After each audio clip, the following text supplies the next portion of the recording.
Greetings, welcome to this new video about Kirchhoff's laws, KCL and KVL. In this video I will explain the theory of Kirchhoff's. Let's start by talking about the history of Kirchhoff's. Gustav Robert Kirchhoff is a German physicist stated two basic laws in 1847 concerning the relationship between the currents and voltage in an electrical network. Kirchhoff's laws, along with Ohm's law, form the basis of circuit theory. We can begin with Kirchhoff's first law, and we call it also Kirchhoff's Current Law, KCL. Kirchhoff's current law states that all currents entering a node equals all currents existing in node. Like we see here, that the current entering the node is in blue color.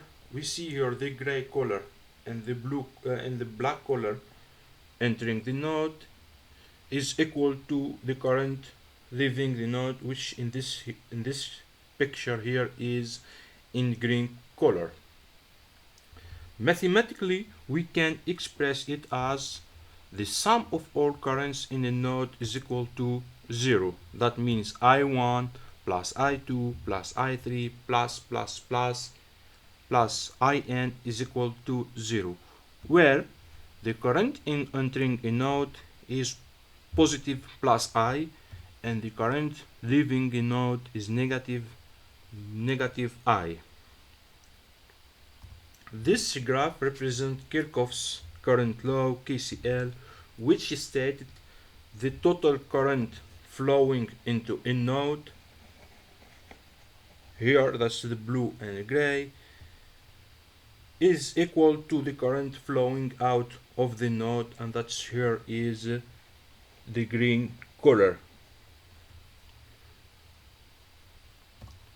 Let's go now to do an example. Let's consider the circuits.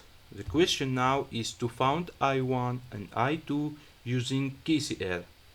Question now, ask yourself, do I need to find one current before I can find the other? Let's start first with KCL at node B. KCL here at node B, we can see here I2 is entering the node, 12 milliamps entering the node, and 4 milliamps leaving the node. We can write I2 plus 12 milliamps minus 4 milliamps is equal to 0. We have I2 is equal to 8 milliamps. Let's go now to KCL at node A. We can see here that the 2 milliamps is entering the node, I2 and I1 leaving the node.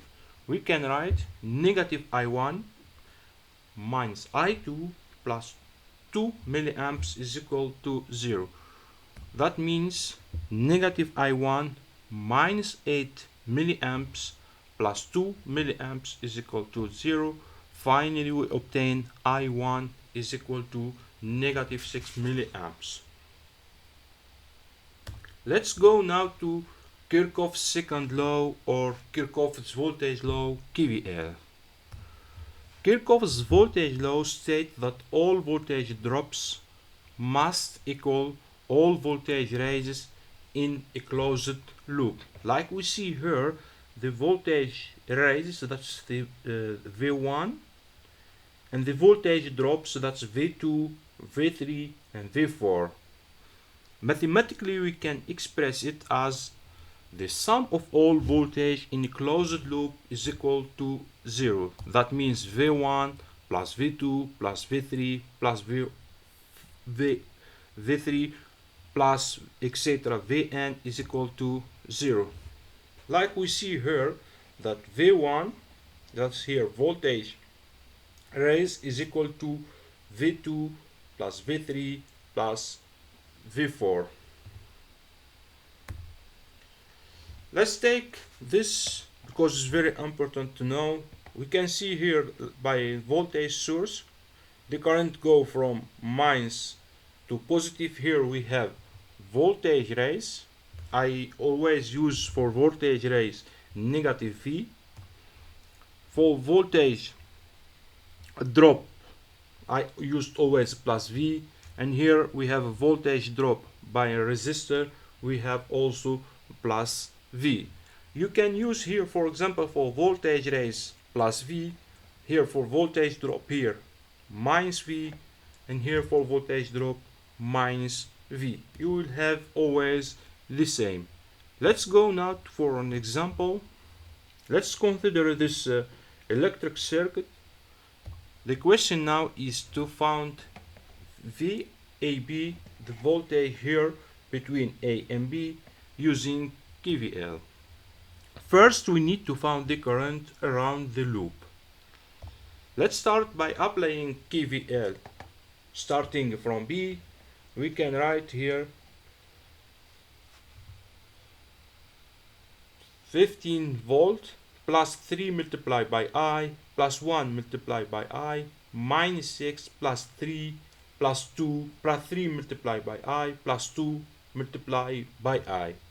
Then we obtain finally 9 is equal to negative 9I. We obtain I is equal to negative 1 amps. After we calculate we found the current I, we can easily calculate the voltage VAB. The voltage VAB is the resistor 2 ohms multiplied by I.